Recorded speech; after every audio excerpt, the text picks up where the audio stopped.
soalan ni adalah soalan akhir tahun tingkatan 4 2018 daripada sekolah lain.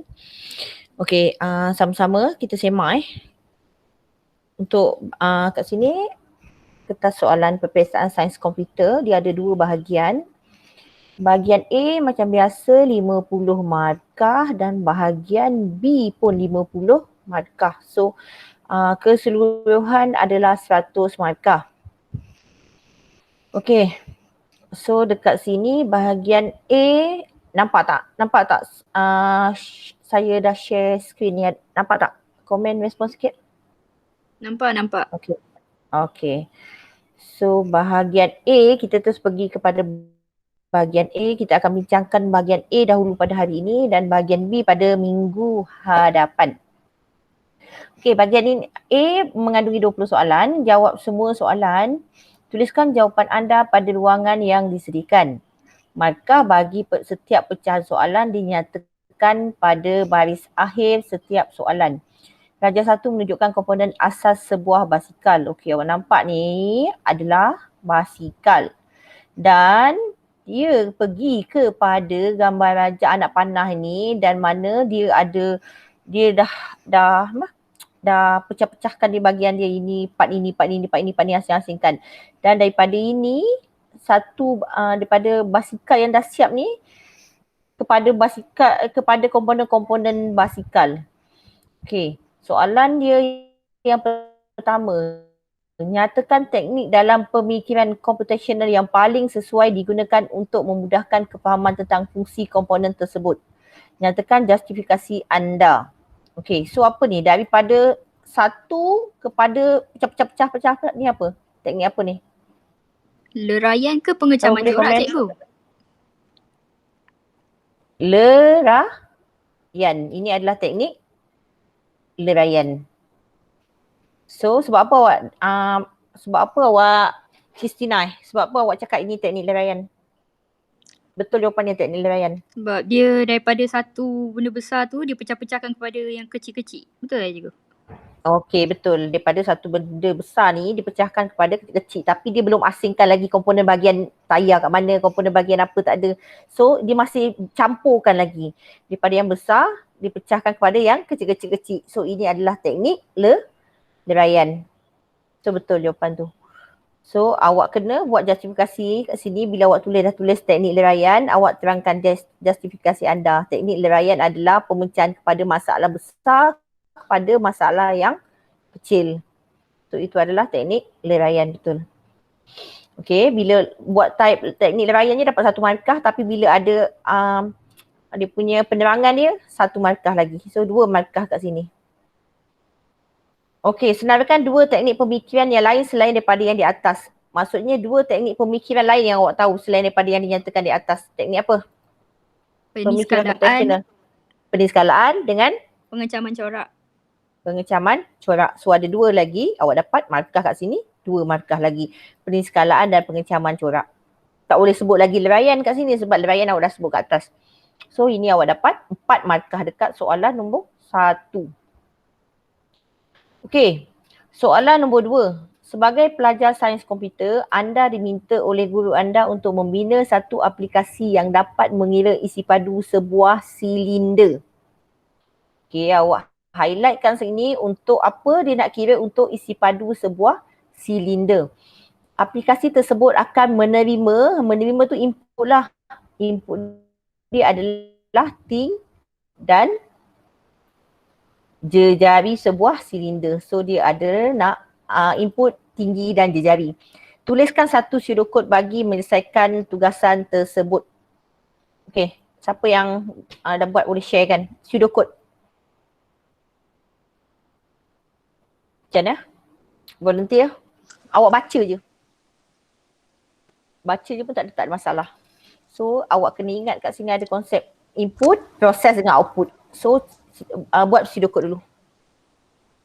Okay, volunteer siapa? Batrisha tu Batrisha. Saya tak tahu betul ke tak.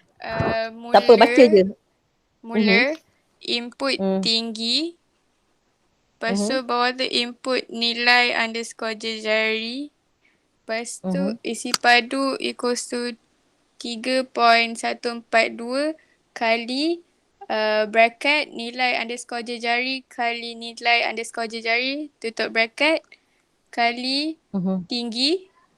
Lepas tu bawah tu output isi padu tamat.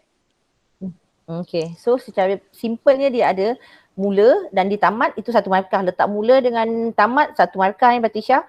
Okay, input awak masukkan input tinggi, input jejari. Okay, itu dah dapat satu markah lagi. Lepas tu awak buat lagi proses tu, isi padu jejari sama dengan dia punya formula tu, pi darab dengan jejari, jejari darab dengan tinggi, itu adalah satu markah. So total up kat sini 4 markah. Okay, good. Macam itu je. Alright. Okay, so soalan nombor 3. Rajah 2 memaparkan sebahagian daripada kod atau cara Java. Public, static void, main string, string senarai nama, new string 4. Okay, kat sini maksudnya ada berapa bilangan dia dekat dalam sini 4.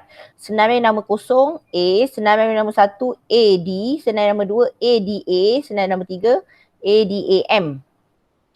Integer senarai umur. Integer senarai umur 16, 17, 18, 19. Bila dia dah kasih integer senarai umur ni 16, 17, 18, 19. So dia adalah awak kena rujuk yang ke atas. 16 ni adalah untuk A. 17 ni adalah untuk AD. 18 adalah untuk ADA. 19 adalah untuk ADAM. Ini adalah ikut susunannya. Okey, double senarai tinggi 182.3, 182.6, 178.8, 165.9. So 182.3 ni adalah untuk senarai nama yang kosong punya ni, bilangan tak atas susunan. 182.6 adalah untuk yang senarai 1 punya iaitu AD. 178 adalah senarai untuk 2 punya ADA. Dan 165.9 adalah ADAM. Okay, so dekat sini dia dah kasih senarai umur dengan senarai tinggi. Soalan dia nyatakan 3 jenis data yang digunakan. Okay, jawapan? Integer, double and string. Integer, double dengan string. Okay, awak jumpa ada string senarai nama, ada integer senarai umur dan ada double untuk senarai tinggi. So ada 3 data yang digunakan dekat situ. Betul, 3 adalah betul. Jadi dapat 3 markah. Right? So kita pergi kepada soalan nombor 4. Isikan ruang kosong dengan jawapan yang sesuai. While, for, if else dengan do while. Okey. Pernyataan digunakan untuk membuat keputusan dalam sesuatu atau cara. Hasil perbandingan ini menunjukkan hasil boolean iaitu ya untuk benar dan tidak untuk palsu. Pernyataan susulan bergantung kepada hasil boolean tersebut. Apa jawapan dia? If else. If else. Betul tak? Yang lain? Ada jawapan lain? Ada jawapan lain tak yang lain? If else. Betul lah. If else. Betul lah. Okay. So if else tu dia cuma ada 2 statement saja, sama ada ya buat ini ataupun tidak, else buat yang lagi satu. So if else adalah jawapan dia, 1 markah kat sini. Sekejap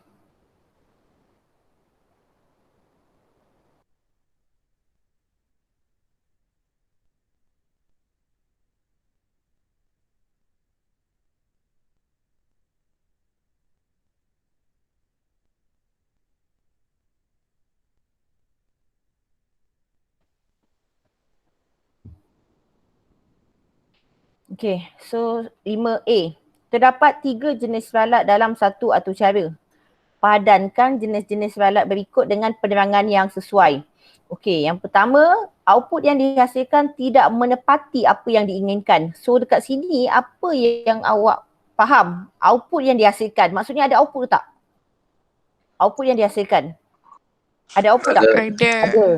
Tapi tidak menepati apa yang diinginkan. So ini adalah ralat apa? Logik. Maksudnya dia keluar juga output tapi output yang keluar tu bukan yang awak nak. Itu adalah ralat logik. Yang kedua, Kesalahan tata bahasa seperti salah eja dan tata tanda, penggunaan objek atau asaran yang tidak dikenali, undefined semuanya, itu adalah ralat apa? Sinteks. Sinteks, betul. Ini adalah ralat sinteks, kesalahan tata bahasa. Yang ketiga, berlaku sekiranya pengatur cara cuba untuk melaksanakan operasi aritmetik yang mustahil seperti pembahagian dengan nilai digit kosong. Okey, ini adalah ralat apa dia? Ini adalah ralat masa larian. Ralat masa larian adalah sama ada bila you nak arankan dia problem ataupun nilai itu dibahagikan dengan kosong. Kalau nilai itu dibahagikan dengan kosong, itu pun ralat masa larian. So ini yang pertama ralat logik, kedua ralat sinteks dan ketiga ralat masa larian. Okay, sekejap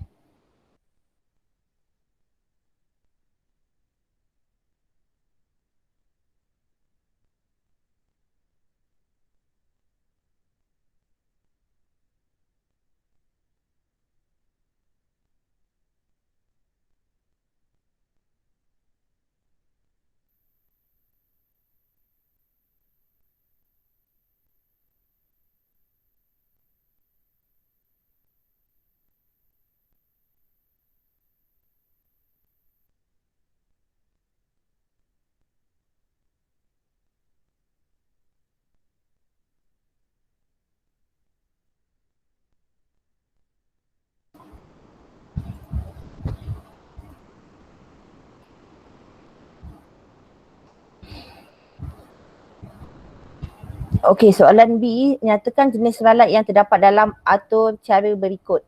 Public class tambah 2 nombor, integer norm 1 sama dengan 10, integer norm 2 sama dengan 15, double hasil. Hasil sama dengan norm 1 darab dengan norm 2. Sistem outprint line, hasil tambah ialah hasil. So apa ralat, nyatakan jenis ralat yang terdapat dalam atur cara ni. So apa ralat dia? Jawapan?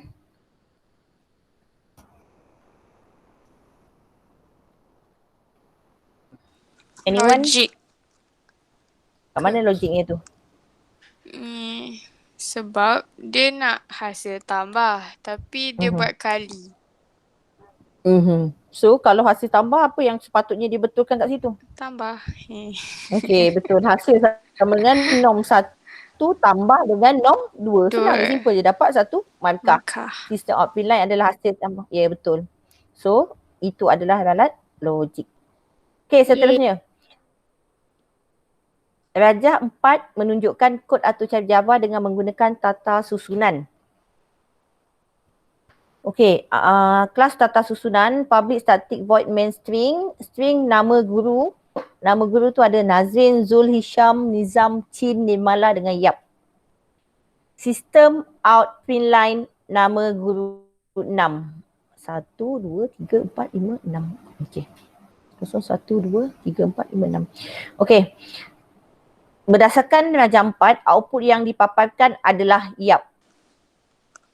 0, 1, 2, 3, 4, 5, 6. Okey. Tuliskan kod atur cara Java untuk memaparkan output nama guru Nazrin. So kalau nama guru Nazrin, awak kena buat sistem outprint line macam mana? Nama guru berapa? Kosong. Sebab dia bermula dengan kosong. 0 Nazrin, 1 Zul, 2 Hisham, 3 Nizam, 4 Chin, 5 Nimala, Yap tu 6. So awak kena tulis kat sini kod atur cara Java, sistem out print line nama guru. So awak kena letak kosong. Okay, so tutup ini. Okay, so kena buat macam gini. So bila letak kosong, dia akan keluarkan nama guru Nazrin. Okay, ini buat macam gini je pun dah dapat 2 markah. Okay, nombor 7. Tukarkan kod atur cara di bawah kepada switch case. Ini saya nak siapa yang dah buat, sharekan dia punya screen boleh tak? Switch case. If umur lebih besar daripada 60, kategori adalah warga emas. Else if umur lebih besar daripada 25, kategori dia adalah remaja. So bila awak tukar kepada switch case macam mana? Siapa dah buat ni? dah buat? Ada sesiapa nak sharekan tak?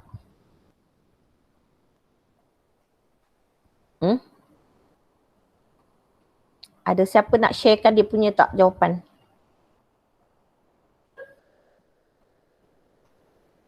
Cikgu, Nak share? Share. sudah buat tapi tak tahu salah atau tidak. Nak share tak awak punya tu? Share jawapan. Sharekan screen.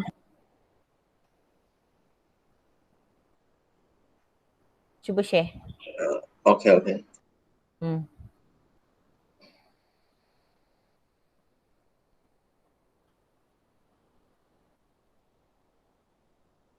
Awak kena gunakan switch case. Maksudnya switch apa dia?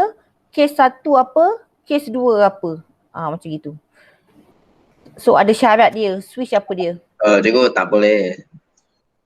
Tak boleh share? Tak dapat share. Bacakan je lah kalau.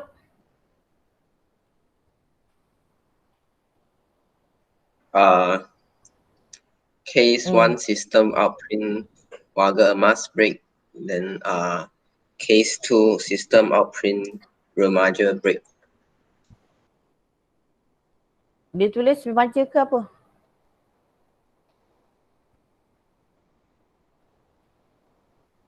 Dia tulis remaja dengan warga emas. So awak awak buat case dia, awak tak ada buat switch dia ke? Switch. Dia switch case tu awak kena ada switch dulu. Tak ada, cikgu. Kena letak switch dulu. Switch dulu, lepas tu baru buat case. Lebih besar daripada remaja adalah remaja. Sekejap. Sorry macam gini. Nampak tak? Share. Nampak sekejap. Zat lah itu kan. Okay. Awak nampak tak ni? Awak kena switch dulu umur, sebab dekat sini umur tu adalah syarat dia. So kena switch umur dulu. Lepas switch umur, buka open bracket dengan close bracket. Lepas tu berpecahkan kepada case 1 apa dia dan case 2 apa dia. So kena pecahkan, buat 2 statement. Ini 1 case 1, yang ini case 2.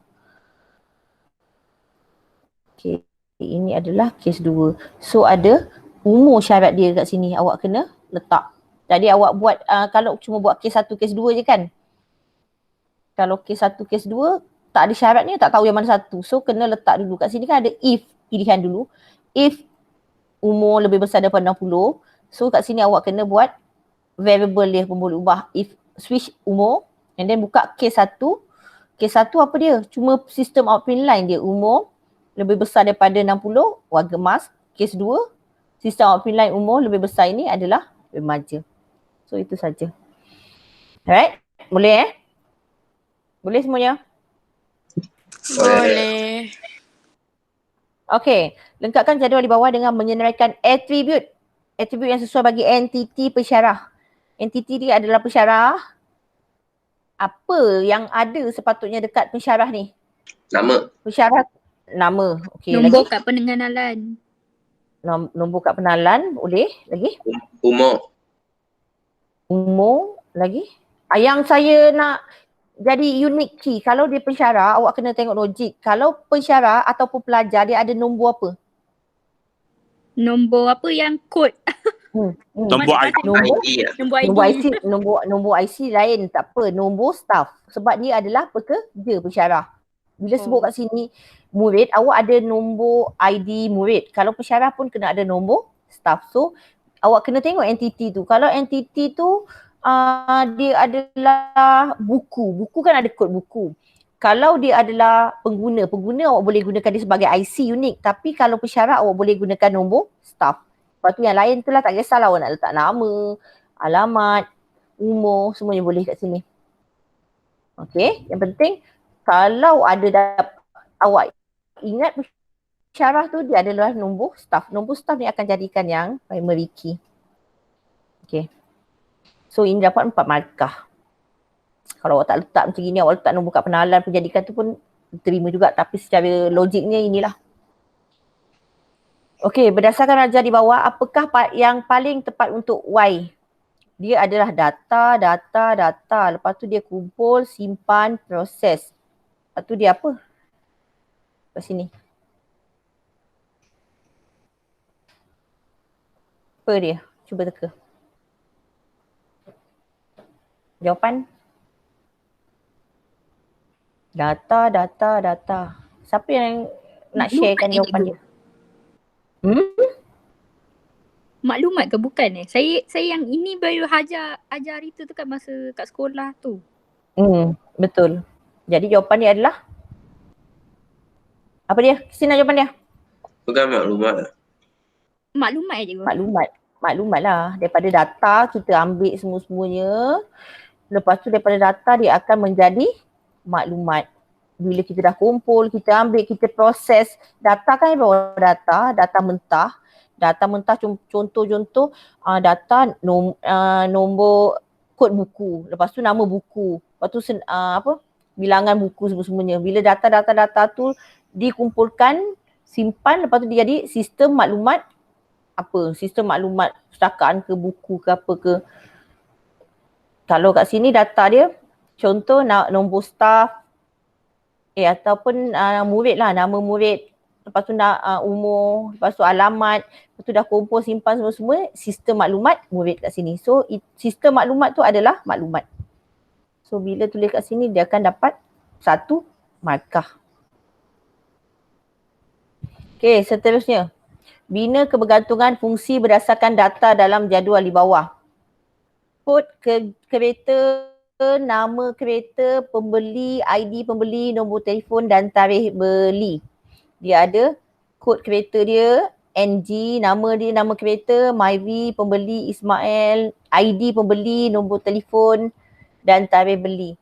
So bila kebergantungan fungsi sepenuh, apa dia kebergantungan fungsi sepenuh kat sini? Cepat, siapa nak share? Ada siapa nak share?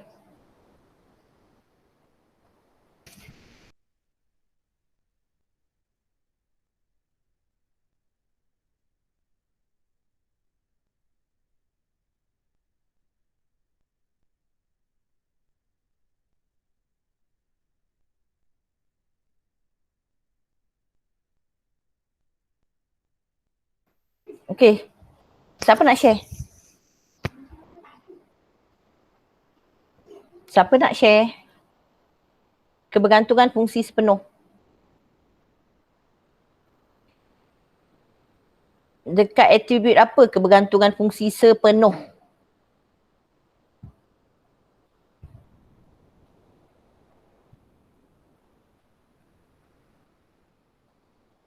Volunteer.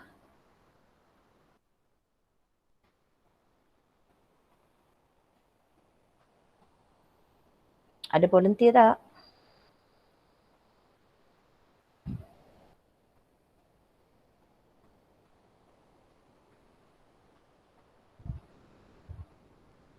Tak ada siapa nak share ke ni? Kalau Jinghao? Cikgu, dia mau jawapan yang macam mana? Kalau dia nak jawapan, kalau kebergantungan fungsi sepenuh, awak kena lukiskan apa dia, atribut apa. Lepas tu apa yang bergantung sepenuhnya dekat atribut tu. Mau lukiskan. Lukislah macam buat apa dia, lukis diagram awak. Contoh awak nak buat pembeli, apa dia sebelah dia, atribut apa yang bergantung penuh dengan pembeli tu. Oh, cikgu saya ada. Cikgu saya tulis ayat. Ada nak share tak? Boleh. Fungsi sepenuh apa? Fungsi sepenuh je dulu Jinghao. Kasih jawapan yang fungsi sepenuh dulu. Oh nanti ya cikgu nanti. Oh cikgu, tulis dalam ayat pun boleh lah. Bina kebergantungan. Kalau bina kebergantungan awak kena lukiskan tau. Kalau bina kebergantungan awak kena lukis. Cikgu. Saya punya ayat tarikh beli bergantung kepada kod kereta dan ID pembeli. Awak punya pembeli bergantung kepada Tarikh pembeli. kod kereta Tarikh kod pembeli. kereta dia bergantung sepenuh kepada pembeli. ID pembeli. Dengan ID pembeli. ID pembeli dengan kod kereta. ID pembeli dan tarikh beli. Dan tarikh beli. Tarikh beli. ID pembeli. Ada jawapan lain tak? Fungsi sepenuh. Cikgu boleh tulis kod kereta bergantung kepada tarikh beli. Tarikh beli bergantung kepada kod kereta. Tarikh beli bergantung kepada kod kereta. Saya nak buat, awak buat kebergantungan fungsi sepenuh apa dia? Ada dua benda kat situ awak boleh buat, iaitu kod kereta bergantung kepada pembeli. Kod kereta kan bergantung kepada pembeli kan? Betul tak? Kod kereta pembeli bergantung kepada pembeli. Pembeli tu nak beli kereta apa, kod kereta. Itu satu. Dan lagi satu, ID pembeli. ID pembeli pun bergantung kepada pembeli. So awak nampak tak dekat sini ada kunci primary ni, ID pembeli dengan kod kereta. Dua-dua ni adalah kunci utama, primary key, dan dia bergantung kepada pembeli. Cikgu boleh tunjuk Bergantungan jawapan. fungsi sepenuh. Kejap.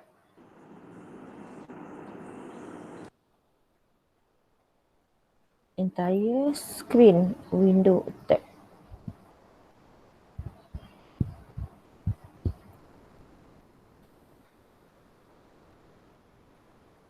Bukan ini. Ini bukan.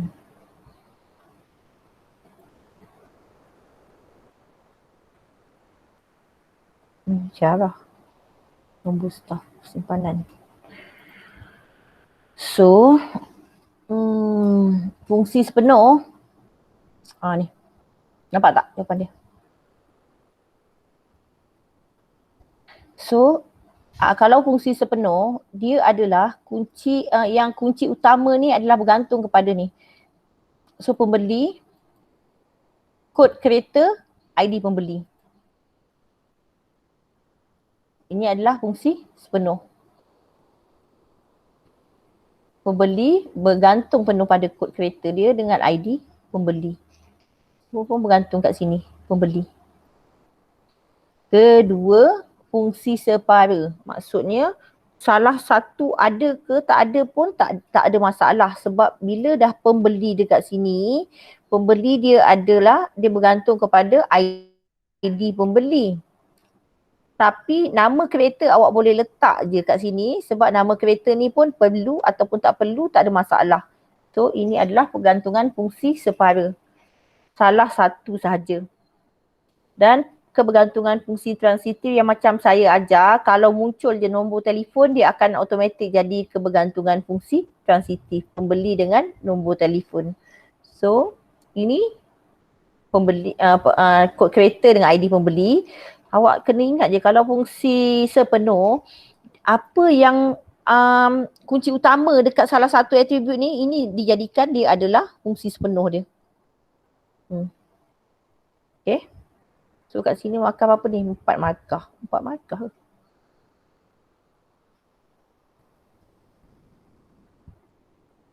Okay. Dapat Boleh Salin Salin dulu.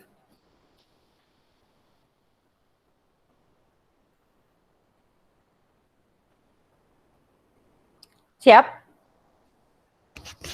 Boleh pergi yang lain punya? Boleh.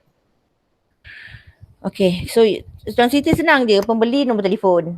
Separa tu dia mesti ada satu kunci yang utama, salah satu tu adalah atribut biasa. Kalau penuh tu adalah dua-dua atribut kunci utama. Ini salah satu, ini memang nombor telefon. Okay. Okay, nombor 11. Jadual di bawah menunjukkan penetapan kunci bagi menghubungkan dua buah jadual.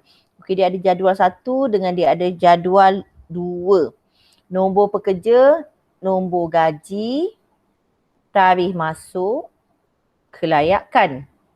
Jadual pertama. Jadual kedua, nombor gaji, nama pekerja, nombor telefon. Nyatakan kunci primer bagi jadual 1. Jadual 1, apa kunci primer dia? Nombor pekerja. Nombor pekerja. Jadual 1, apa kunci asing dia? Nombor gaji, tarikh masuk dan kelayakan. nombor. Tapi masuk kelayakan tu attribute bukan kunci asing. Kunci asing kan ambil daripada kunci jadual, kunci primer daripada jadual lain. Nombor So soalan gaji. saya kat sini, yes.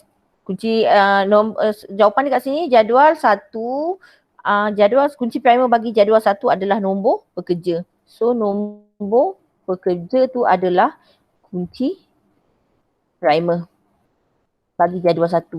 Dapat 1 markah kat sini. Okey, jadual 2. Apa kunci primer dia? Jadual 2, apa kunci primer dia? Nombor gaji.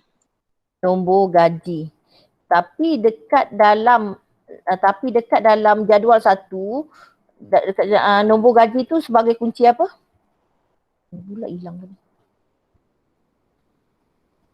Mana? Mana? Itu Z. Okey. Baiklah, nyawa tulis sendiri.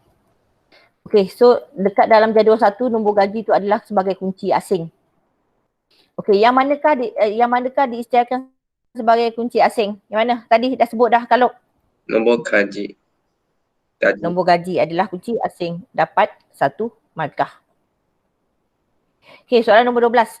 Raja di bawah menunjukkan contoh pangkalan data yang dibina. Padankan maklumat dalam jadual di bawah dengan istilah yang digunakan. Okey. Account tu apa dia?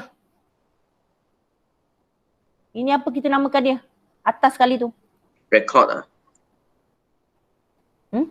Yang ini apa? Cikgu, Ini jadual. account bukan entity meh? Account entity. Ni jadual kan? Ya, ni jadual data, pangkalan data. Ni jadual pangkalan data. Yang huruf besar biasanya saya suruh tulis apa?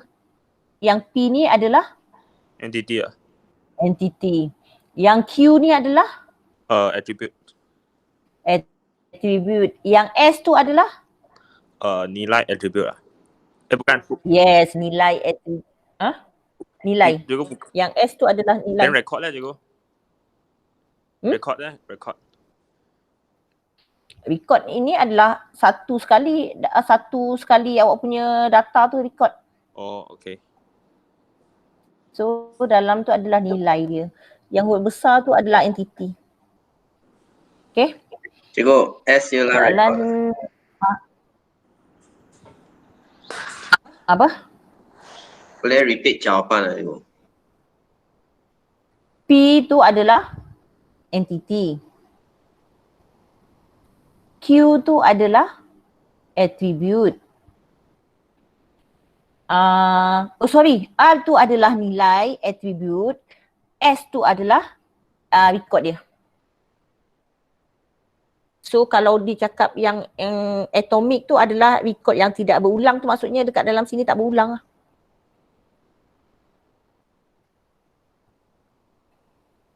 Okey, soalan nombor 13. Pembangunan pangkalan data melibatkan beberapa aktiviti seperti berikut. Susun semula aktiviti berikut mengikut susunan yang betul. Okey, ini nak buat pangkalan data dekat dalam Access tu. Mula-mula awak kena buat apa? Dia sini satu, membina pangkalan data, mengisi jadual, membina carian, membina jadual, mewujudkan hubungan, membina dan mengisi borang membina laporan, menyunting rekod. Masa yang mula-mula awak buat database tu, mula sekali awak buat apa? Buka Access. Membina Kita kena apa? Create database, membina pangkalan data. Ini yang mula-mula sekali create database. Lepas tu awak namakan dia database apa. Selepas dah buat pangkalan data, awak buat Access tu, awak buat apa lagi? Membina jadual. Lepas tu buat jadual. Buat jadual apa? jadual murid, jadual co-curriculum, jadual pekerja. Lepas tu, lepas dah membina jadual buat apa? Mengisi jadual. Mana mengisi? Okey, mengisi jadual. Isilah dalam dia nilai-nilai dia mengisi jadual. Lepas dah mengisi jadual, 1, 2, 3. Lepas apa? Lepas mengisi jadual. Yang lain? Mewujud hubungan. Mewujudkan hubungan ke yang awak buat ERD tu? One to one, one to many tu?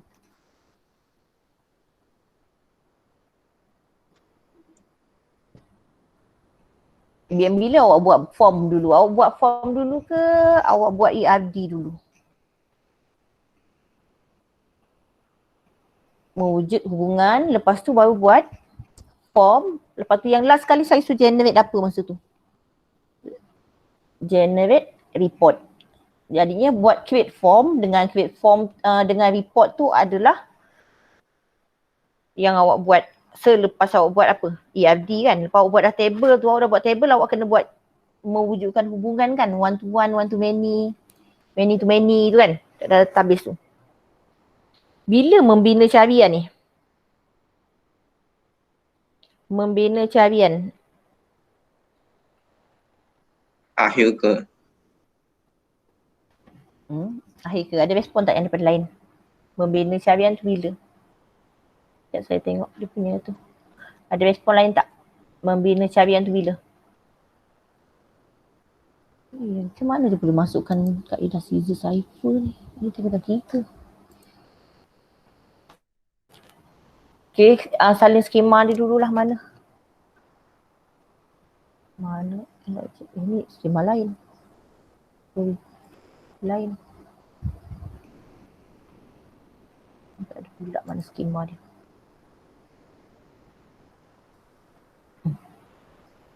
Nampak tak? Tak tepi ni.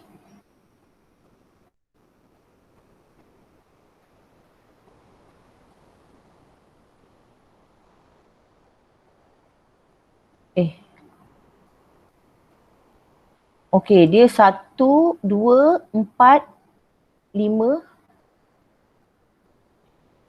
Copy sekejap, saya copy. Jawapan dia adalah ni. Okay, nombor 1 adalah membina pangkalan data. Lepas tu mengisi jadual. Lepas tu membina jadual. Mengisi jadual tu salah dulu ni. Ni membina jadual, lepas tu mengisi jadual. Lepas tu mewujudkan hubungan. Lepas tu lepas mewujudkan menyunting record. Membina dan mengisi borang. Lepas tu menyunting record. Lepas tu membina carian. Dan yang last kali satu-satu. Ini yang last kali menyunting record. Cikgu. Betul tak dia punya skema ni? Cuba awak tengok. Cikgu. 1. Cikgu, jika you tengok itu buku teks 241 situ dia tulis membina. Share kan kalau. Share. Kalau buku teks you, share you punya slide buku teks tu. Saya tak ada itu buku. Alah, saya tak bawa yang tu dekat dalam sekolah. Okey, you bacakan dia. Dia, jika itu buku teks dia cakap membina pangkalan data dulu. Dan membina jadual. Memang membina pangkalan data sebab kita kan create database dulu. Create database, bina pangkalan data. Lepas tu membina jadual kan. Kita membina jadual lepas tu kan. Kita create table kan, murid semua-semuanya kan you buat access kan. Table murid, table pelajar, table apa semuanya kan. Ya. Lepas tu barulah awak isi jadual kan. Ya. You isi jadual tu maksudnya isi nama murid, ID murid, alamat murid semua-semuanya kan. Ya, betul. Isi jadual. Lepas dah isi jadual tu mewujudkan hubungan. Itu pun boleh juga. You lepas dah isi jadual semua-semua you boleh buat apa, entity relationship. Ya. You boleh buat ERD. You boleh buat ERD. Lepas dah buat entity relationship tu, lepas tu saya ajar you so buat form, betul tak? Form isi borang, edit design, layout, form tu semuanya. Lepas form tu, ini awak boleh buat kat sini. Form dengan report. Dan report. Itu membina dan mengisi borang dan membina laporan dia separate punya. Patutnya dia separate tapi dia asingkan kat sini sebab membina form tu lepas dah bina form barulah kita ada yang function untuk search punya kan. Membina carian untuk yang saya cakap add record, delete record tu semuanya tu kan. Itu boleh tapi itu pun boleh awak buat last juga untuk report. Report pun boleh ada membina carian juga. Yang query tu, yang nombor 3 membina carian tu, itu lepas you dah generate report pun boleh juga. So lepas form biasanya susunan tu dia adalah report. Lepas dah report tu you boleh you boleh query, cari, buat search, add, delete, search query tu. Boleh bina query, bina carian. Dekat report ini bergantung kepada bina query ni adalah untuk yang report punya tahu, bukan yang form punya. Kalau form punya dia kena letak dekat atas ni. Kalau form punya yang add, delete semua kat sini. Add, delete, apa lagi yang saya buat, next, back tu semuanya. Itu button-button dia tu dekat form. Lepas dah buat form, kita buat report. Lepas dah report, boleh search report tu. And then last sekali boleh sunting record. Boleh edit record tu. Last sekali awak nak tambah pun boleh. So last tu boleh lah, betul lah tu menyunting record. Okay, so basically dia punya prosedur dia macam ni. Database, bina jadual, isi jadual, lepas tu boleh buat ERD. Lepas dah ERD baru you start guna form. Form tu boleh edit layout dia and then boleh generate report. Lepas tu bila boleh dah ada generate report, boleh search lah and then boleh edit juga. Okay. So kat sini sebab dia dah campurkan membina dan mengisi borang, membina laporan. Ini form, ini report. Okay. So nombor 14. Nombor 14 adalah kaedah Caesar cipher. Caesar cipher yang ditentukan ini, cipher ni adalah tingkatan 3 ASK. Saya tak tahu macam mana boleh tersesat soalan ni kat dalam sini. So ini saya abaikan lah dulu. Komputer dulu jawapan itu. Oh, you dapat kalau? Yelah, saya pergi search mah. Yeah. Oh, you guna Caesar cipher. So dapat jawapan apa? Komputer. Yo, saya tak ada app, saya sendiri pergi cari Wikipedia punya. Cari maksud Caesar cipher. Yeah. Yelah. Itu N ialah K. N tu adalah apa? N ialah K, then A ialah O. Then P ialah M. Macam itu lah. Sebab dia ada formula dia untuk Caesar cipher. Kalau yang ASK dulu memang saya ajar dia punya step dia macam mana nak dapatkan Caesar cipher. Tak apa, ini saya hold dulu. So you dah dapat jawapan dia, kita semak dulu tengok jawapan dia betul tak. Caesar cipher. Komputer jawapan dia COMPUTER komputer. Yo, saya cari ialah KOM. KOM. Komputer. KOMPUTER. Caesar cipher nantilah saya hold dulu lah sebab ini dia you kena check satu-satu je ni. Kalau you nak share you punya jalan kerja you, dia ada jalan kerja dia untuk dapatkan tu. Kalau ada saya terus tengok mah. So jawapannya komputer. Okay, ambil dulu jawapan kalau tu komputer. Okay, soalan 15. Lukiskan simbol bagi komponen berikut. Attribute macam mana simbol dia? Attribute macam mana simbol dia? Mana kat sini yang design tu Insert shape. So ini adalah attribute. Entity Ini adalah entity. So buat macam gini je pun dapat 2 markah. Senang ni soalan ni. Easy betul lah cikgu. Dapat buat macam gitu je pun dah dapat. Ini sekolah mana ni? Okey, Raja 8 di bawah menunjukkan iklan yang dikeluarkan oleh Tasha Door Gift. Anda dikenaki membangunkan atusan untuk mengira jumlah bayaran bagi setiap tempahan. Jumlah bayaran bagi setiap tempahan. Okey. Kenal pasti input dan output bagi atur cara. Lah itu je pun dia nak. Okey, dia bukan suruh awak buat program jumlah bayaran pun dekat sini. Dia suruh kena pasti input dengan output. So apa input dia? Bilangan. Mengira jumlah bayaran, apa dia punya input dia? Bilangan apa?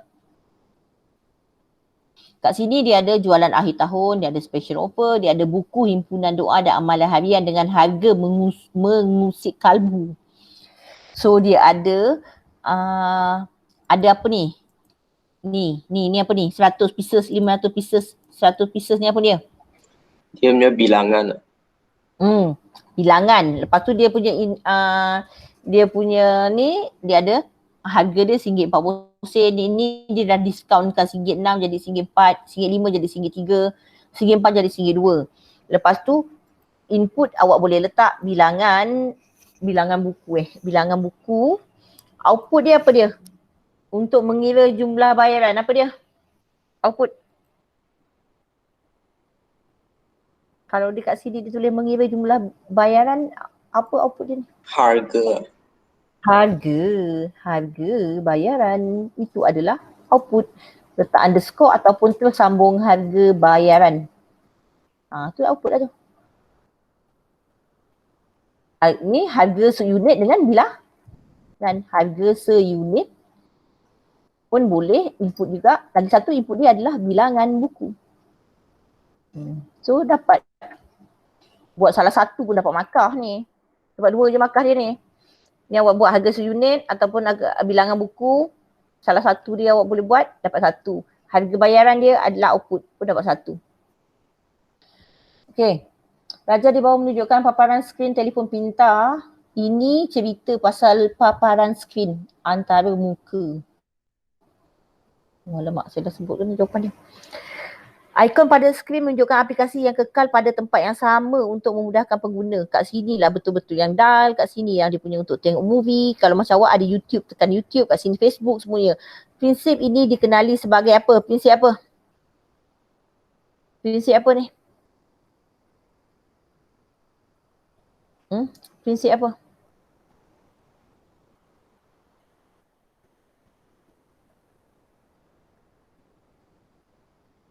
Ada ke dalam buku prinsip apa? Tak tahu, belum buat. Jawapan dia prinsip konsistensi. Ini nanti rujuk next class saya kasih jawapan dia. Betul. Okey, nyatakan benar dan palsu bagi setiap jawapan kenyataan di bawah. Tuliskan jawapan anda di ruangan yang disediakan. Antara muka grafik GUI ni, graphic user interface, dibuat bertujuan sebagai satu permulaan untuk membina sesuatu paparan dan reka bentuk skrin. Betul tak? Antara muka grafik dibuat sebagai satu permulaan untuk membina satu paparan reka bentuk skrin. Betul tak? Awak buat yang awak punya projek kerja khusus fasa 2 tu ada buat antara muka grafik tak? Fasa 2 awak punya sistem nak buat kerja khusus, kerja projek tu, awak ada lukis tak dekat fasa 2 tu antara muka grafik? Ada kan? Ada. So, itu betul tak sebagai satu permulaan untuk membina sesuatu paparan reka bentuk skrin awak, sistem awak? Betul tak? Jawapannya betul tak? Betul lah. Awak dah buat sistem belum? Sistem kerja khusus dah buat belum? Jawab. Belum kan? Kita belum buat sistem lagi tapi kita dah buat algoritma, kita dah buat antara muka grafik. So itu adalah satu permulaan untuk membina sesuatu paparan dan reka bentuk skrin. So ini adalah jawapannya betul. 1 markah. Okey, seterusnya, borang soal selidik digunakan sebagai artifak yang dianalisa untuk membolehkan pereka bentuk mengkaji masalah yang terdapat pada prototype. Betul tak? Borang soal selidik.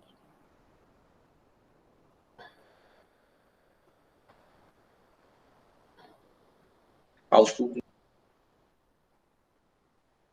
Artifak apa maksud dia?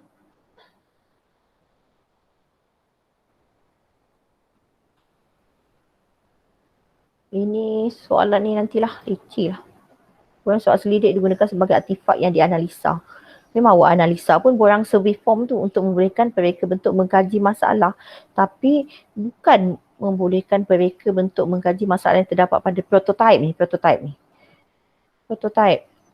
Prototype ni adalah awak punya apa? Dah jalan awak punya sistem semuanya ni. Prototype ni. So jawapannya palsu tapi nantilah. Palsu ni rasanya. Lengkapkan, nombor 19. Lengkapkan jadual kekardinalan berikut berdasarkan penerangan yang diberikan. Kekardinalan 1 to M. 1 to M tu adalah satu ke banyak. Seorang pelanggan boleh membeli lebih daripada sebuah kereta. Betul tak? So awak kena lengkapkan kat sini. Ini apa? Apa entiti dia? Seorang pelanggan boleh membeli lebih dari sebuah kereta. Pelanggan. Pelanggan. Okey. So, saya ulang lagi. Dia punya EFD. Seorang pelanggan boleh membeli lebih daripada sebuah kereta. So dekat sini, apa dia? Dia apa entiti kat sini? Kereta. So dekat sini hubungan dia? Beli. So pelanggan boleh, ni kat sini 1 to M. Kat tengah-tengah ni kat sini 1. Kat sini M. So seorang pelanggan boleh beli banyak kereta. Lebih daripada sebuah kereta.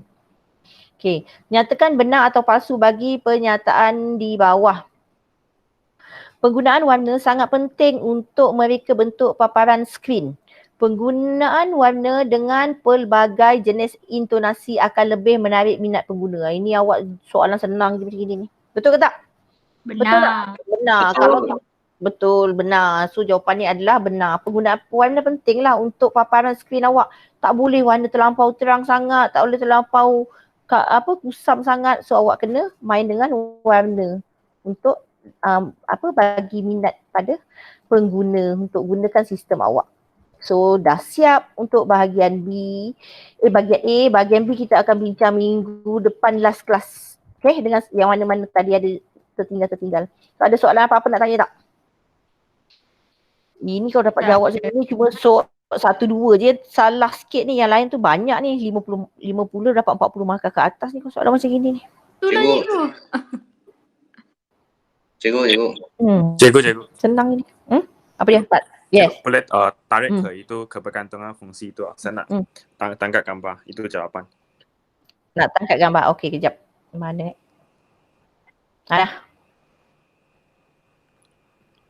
Dah. Snap.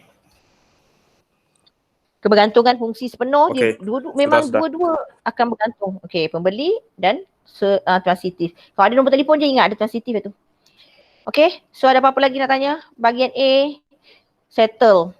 Next week bahagian B dah last. Boleh balik dulu.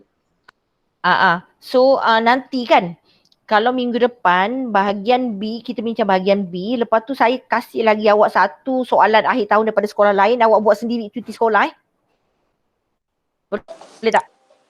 Okay. Boleh. Okay. Satu set lagi. Okay, saya kasih lagi ada 1-2 set lah untuk awak buat perbincangan buat sendiri kat rumah. Tak ada kelas. So nanti kalau ada soalan baru tanya. Jumpa tahun depan. Okay? Okay. Clear tak? Ada tak dekat sini Aiman? Cikgu. Aiman tak ada hari ni cikgu.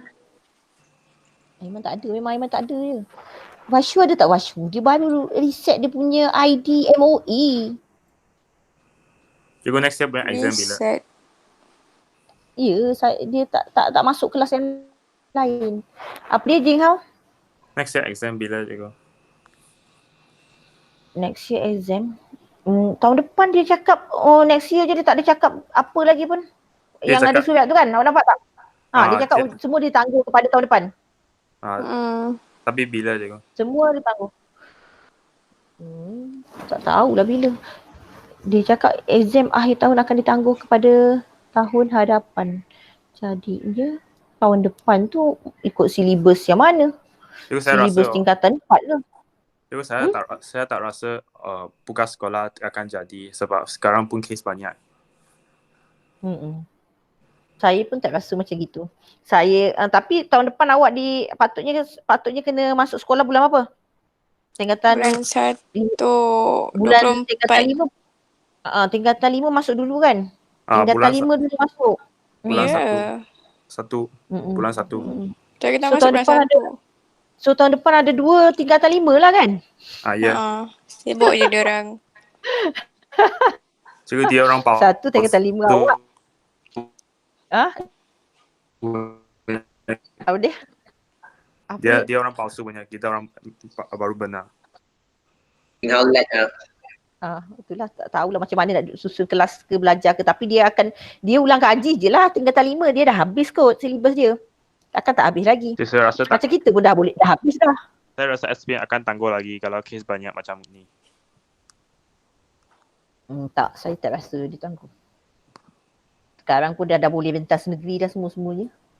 Lagi nak tangguh-tangguh. Vaksin cikgu, vaksin. Vaksin dah ada tapi tak boleh lah nak kasih semua-semuanya. Kasih yang memerlukan.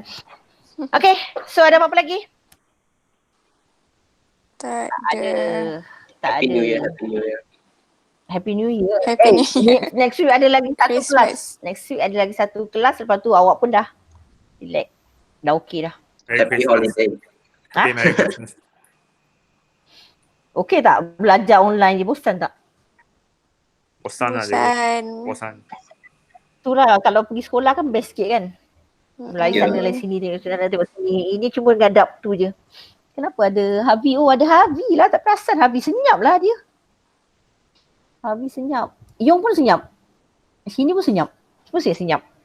Yang besar orang yang sama je. Okay. So Hai, tak ada apa-apa Jing Hao. lagi. Jing Hao ada. Hai. Hai. Baru nak suka. Hai. Lama tak jumpa. Alah. You all lah tak nak buka kamera, lepas tu tak jumpa lah. Kalau buka Miss nampak friend, juga Miss buka. friend. Miss friend. Okay. Stay at home, stay safe. Duduk rumah. Alright. Okay, itu saja. Thank you. Thank you, Bye-bye. cikgu. Alright. Bye-bye. Bye. Bye-bye. Bye-bye.